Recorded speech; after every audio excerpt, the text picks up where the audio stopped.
एक समय की बात है। प्रीतनगर के राजा सोनभद्र एक दिन शिकार खेलने के लिए जंगल में गए।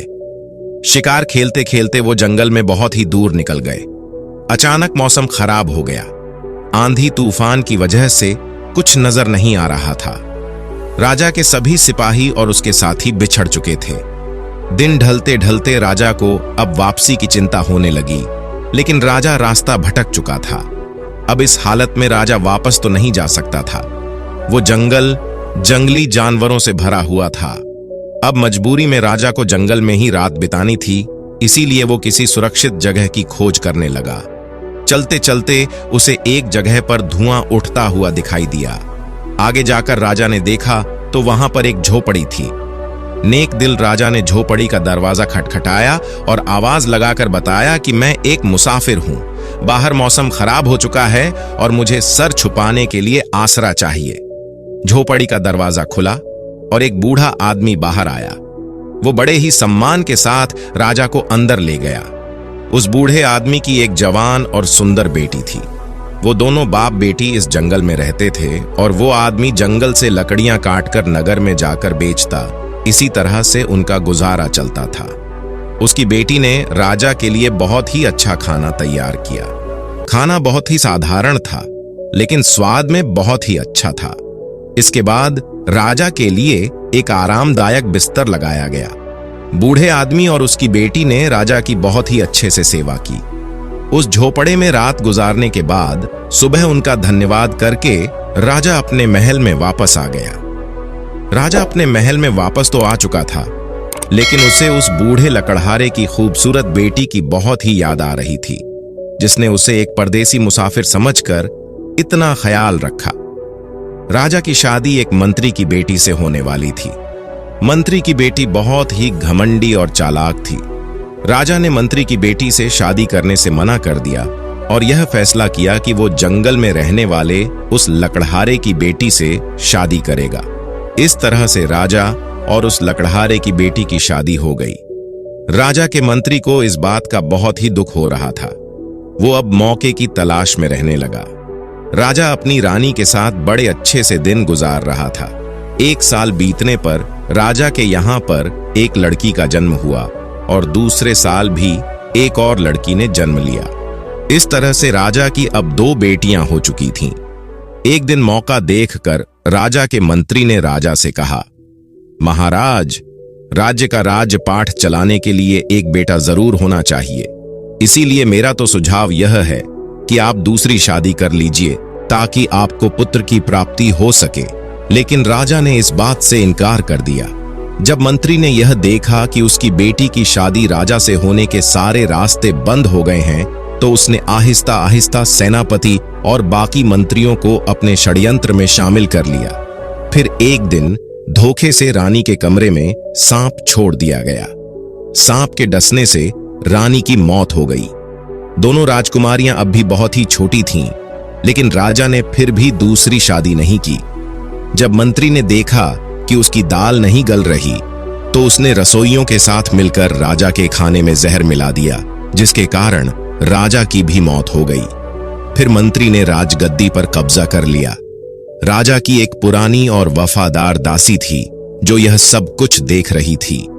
उसे अब इस बात का एहसास हो गया कि मंत्री जल्दी ही राजकुमारियों को भी मरवा देगा। इसीलिए वो दासी उन दोनों राजकुमारियों को लेकर रात के अंधेरे में कहीं दूर चली गई। इस तरह से एक नेक दिल राजा की जगह वहां की प्रजा को एक बेरहम और लालची राजा मिल गया। तीनों लड़कियों को लेकर जंगल में गई और उनका भरण पोषण करने लगी।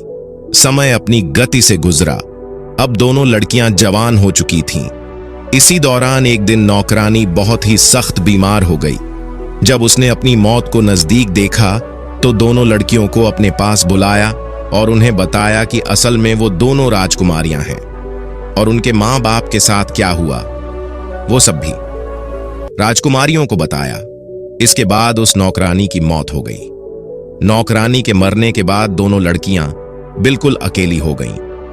वे दोनों अपने माता पिता को याद करती और बहुत ही रोती, लेकिन अब कुछ नहीं हो सकता था।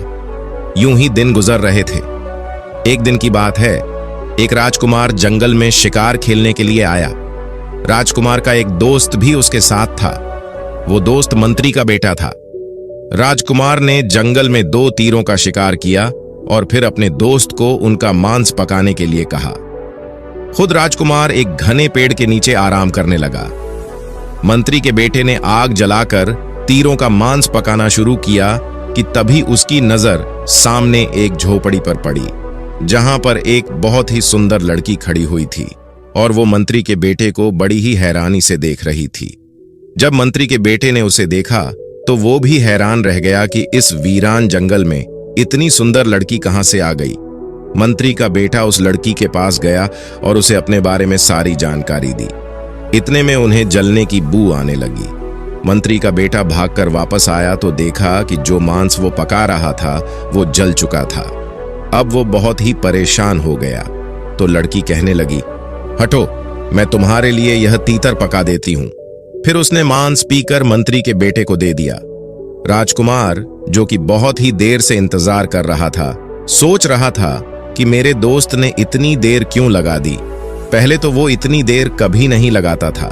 मंत्री का बेटा जब पका हुआ मांस लेकर वापस आया, राजकुमार ने जब वो खाया तो वो हैरान रह गया और मंत्री के बेटे से पूछा, आज तुमने इतना स्वादिष्ट मांस कैसे पका लिया? आज से पहले तो तुम्हारे हाथ में इतना स्वाद नहीं था। तब मंत्री के बेटे ने उसे यह बताया कि यहां से थोड़ी ही दूरी पर एक झोपड़ी है जहां एक खूबसूरत लड़की रहती है। उस लड़की ने यह मांस पका कर दिया है क्योंकि मैं तो सिर्फ उसे ही देखता रह गया। दूसरी तरफ छोटी राजकुमारी जब वापस अपनी झोपड़ी में आई, जो कि नदी पर कपड़े धोने के लिए गई हुई थी, तो बड़ी राजकुमारी ने उसे मंत्री के बेटे का सारा किस्सा सुनाया कि कैसे वो मुझे देखता ही रह गया।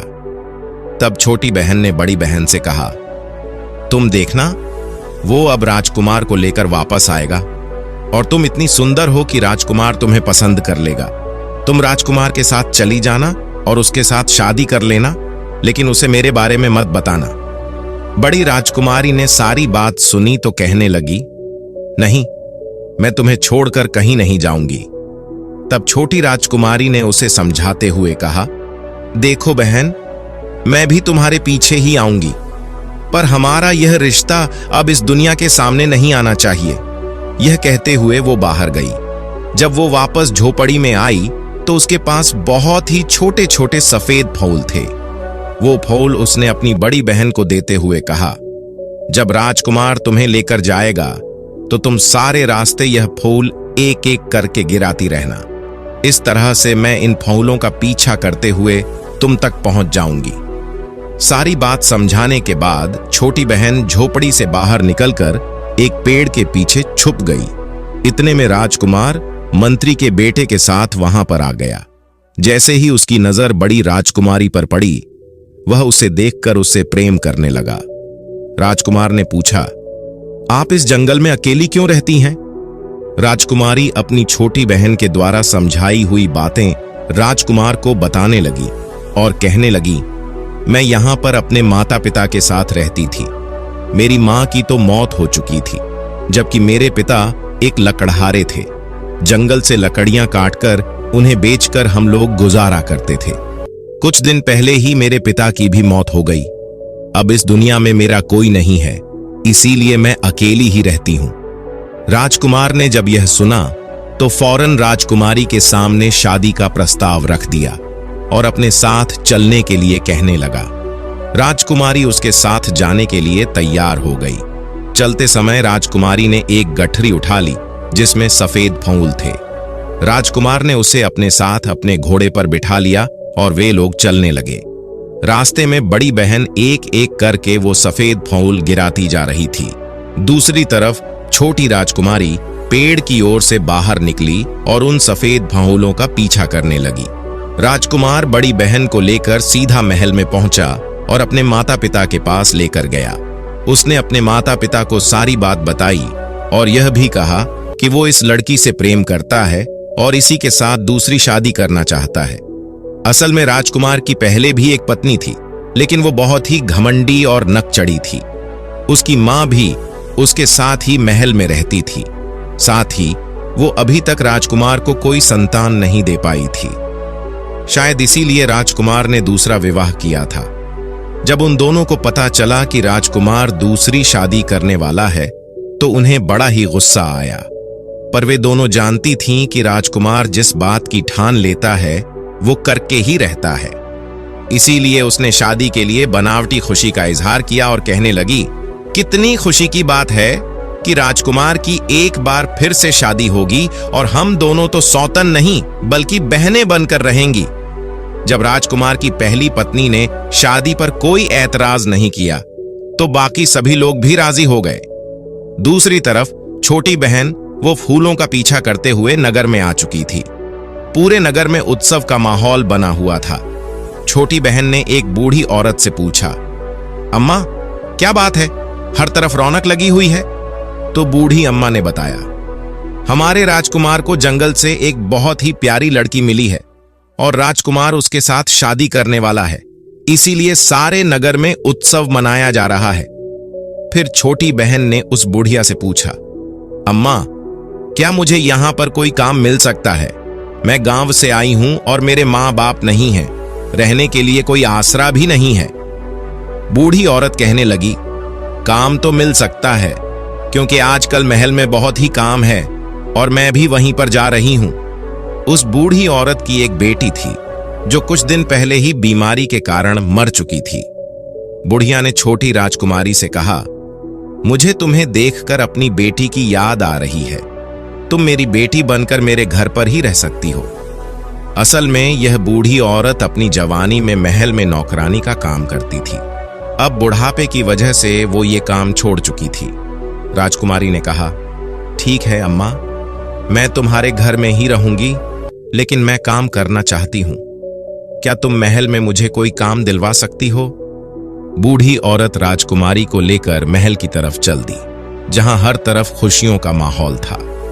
बूढ़ी अम्मा जब उसे लेकर महल में पहुंची तो सामने से राजकुमार की पहली पत्नी आती हुई दिखाई दी। वो उस बुढ़िया को अच्छी तरह से जानती थी। बुढ़िया ने उसे प्रणाम किया और कहने लगी, ये मेरी भांजी है और आज ही गांव से आई है। इस बेचारी के माँ बाप मर चुके हैं। मेरी आपसे प्रार्थना है कि आप इसे महल में दासी के रूप में रख लीजिए। राजकुमार की पहली पत्नी ने छोटी बहन को बड़े ही ध्यान से देखा और फिर उसे लेकर अपने कमरे में चली गई। कहने लगी, सुनो लड़की, तुम इतनी दूर अपने गांव से यहां पर काम करने के लिए आई हो। मुझे लगता है कि तुम्हें अपनी गरीबी मिटाने के लिए धन की आवश्यकता होगी। अगर तुम यहां पर मेरी खास नौकरानी बनकर रहोगी और मेरे बताए हुए काम करोगी तो मैं तुम्हें ढेर सारी दौलत दूंगी, क्योंकि बाकी सभी दासियां इस महल में पुरानी हैं और वो मेरा साथ नहीं देंगी। तुम्हें उन सब से बचकर मेरे लिए काम करना होगा। बोलो, क्या तुम्हें यह मंजूर है? छोटी बहन ये जान चुकी थी कि ये राजकुमार की पहली पत्नी है और इसकी बातों से उसे किसी साजिश की बू आने लगी। बात को समझते हुए वो जल्दी से बोली, रानी जी, मैं आपकी हर बात मानूंगी। उसकी बात सुनकर वो मुस्कुराती हुई बोली, अभी तो मैं रानी नहीं बनी हूं। जब राजकुमार राजा बन जाएगा तब मैं रानी बनूंगी। छोटी बहन ने कहा, आप चिंता ना करें, ईश्वर ने चाहा तो आप जल्दी ही रानी बन जाएंगी। यह सुनकर राजकुमार की पहली पत्नी कहने लगी, तुम तो बहुत ही काम की चीज हो। बस तुम आज से ही महल में मेरे लिए काम करने लगो और मेरे कहे के मुताबिक चलना। छोटी बहन ने कहा, जी बिल्कुल, आप बिल्कुल बेफिक्र रहिए, मैं अपना हर काम पूरी मुस्तैदी से करूंगी। इसके बाद वो दोनों बड़ी राजकुमारी यानी बड़ी बहन के कमरे में गई। पहली पत्नी कहने लगी, ये लड़की आज से आपकी दासी है, तुम्हें जो भी काम करवाना हो इससे करवा लेना। अब बड़ी बहन ने जब अपनी छोटी बहन को देखा तो बहुत ही खुश हुई और कहने लगी, आप कितनी अच्छी हैं। राजकुमार की पहली पत्नी कहने लगी, महल में मुझे बहुत सारे काम हैं, मैं जरा वो देखने जा रही हूं। उसके जाते ही दोनों बहनें एक दूसरे के गले लग गईं। छोटी बहन ने अपनी बड़ी बहन को यह सच्चाई नहीं बताई कि यहां महल में आकर उसे क्या काम करना है।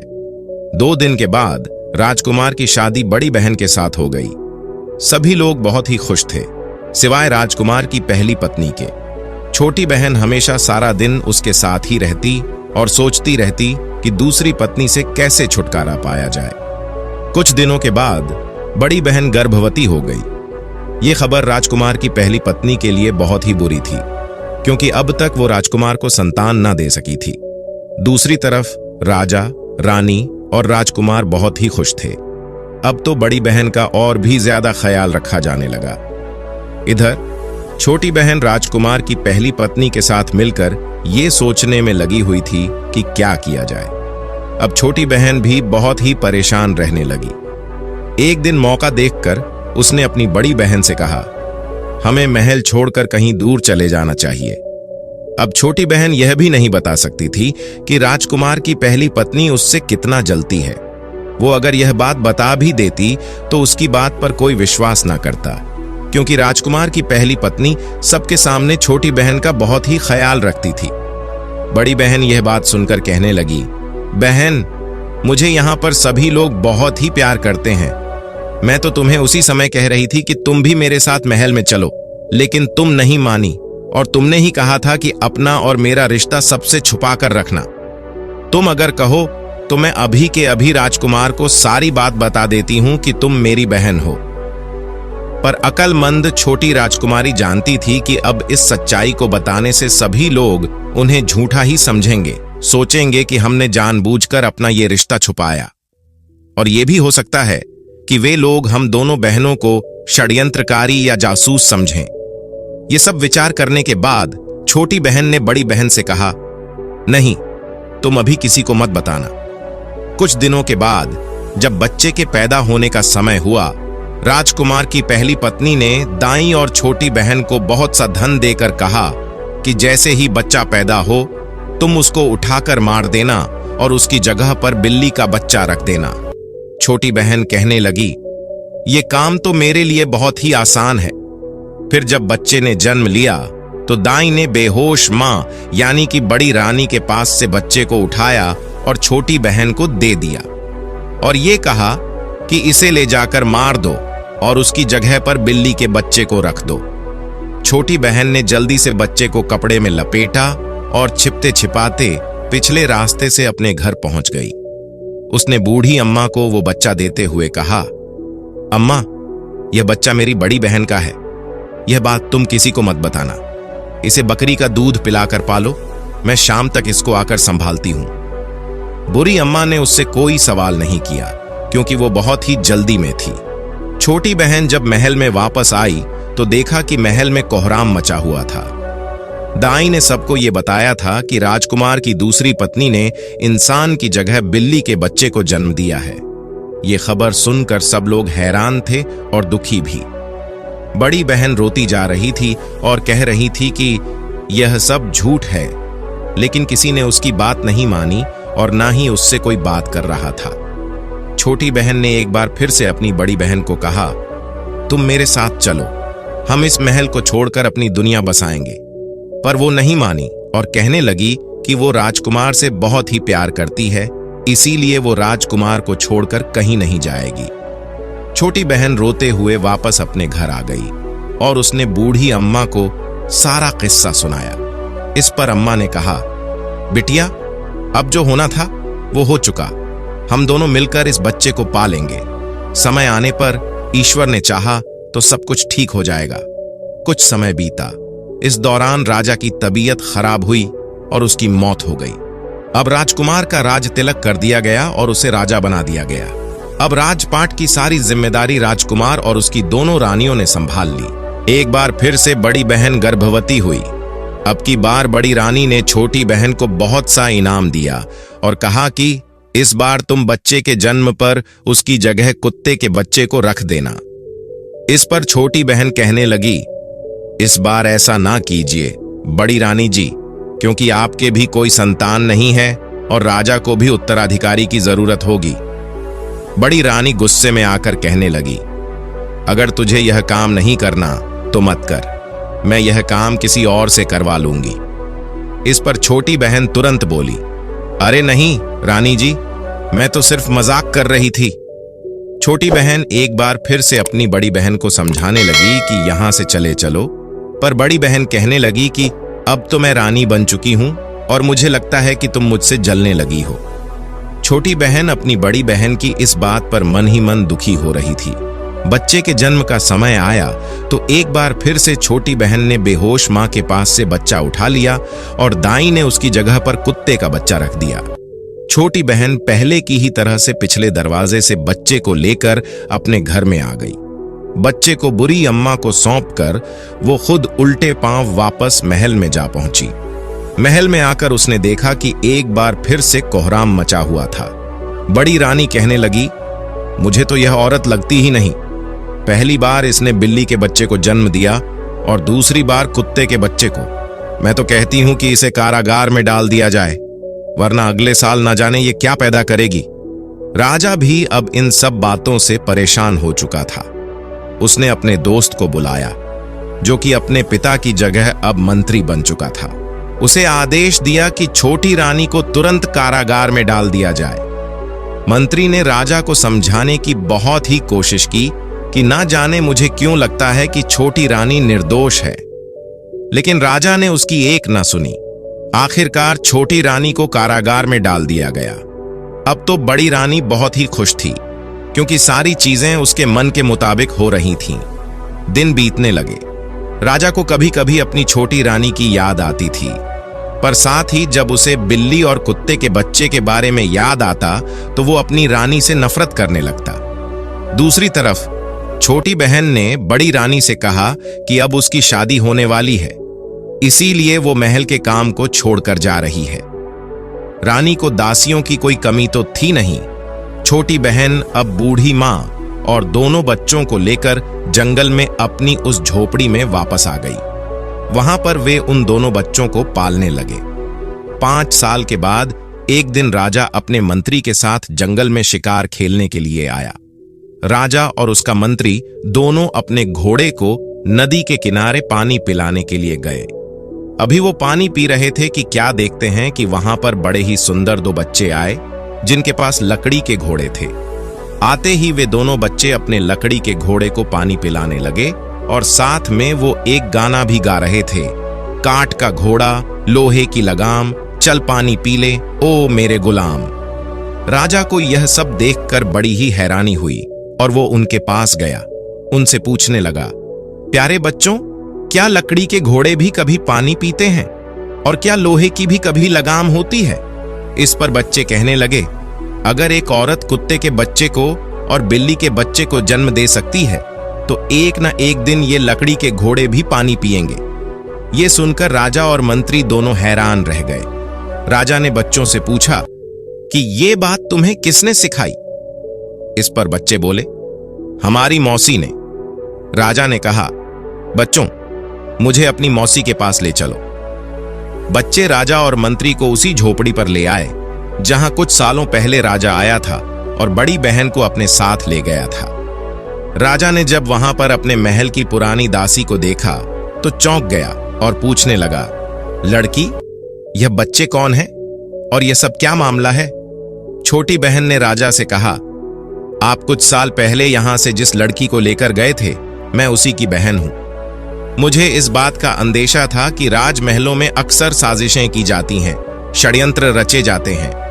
राजा ने पूछा, तुम्हें पहले से यह अंदेशा क्यों था? वो कहने लगी, हम भी कोई साधारण लोग नहीं हैं, बल्कि हम दोनों बहनें राजकुमारियां हैं। हमारे पिता भी आपकी ही तरह से राजा थे।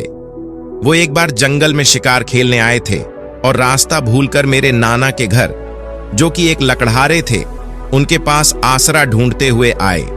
वहीं पर उनकी मुलाकात हमारी मां से हो गई। वे दोनों एक दूसरे को पसंद करने लगे और फिर दोनों ने शादी कर ली। लेकिन महल में न सिर्फ हमारी मां के खिलाफ षड्यंत्र रचा गया, बल्कि हमारे पिता को भी उसका शिकार होना पड़ा और इस तरह से षड्यंत्रकारियों ने हमारे माता पिता को मार डाला। हमारे महल की एक दासी हम दोनों को यहां पर ले आई।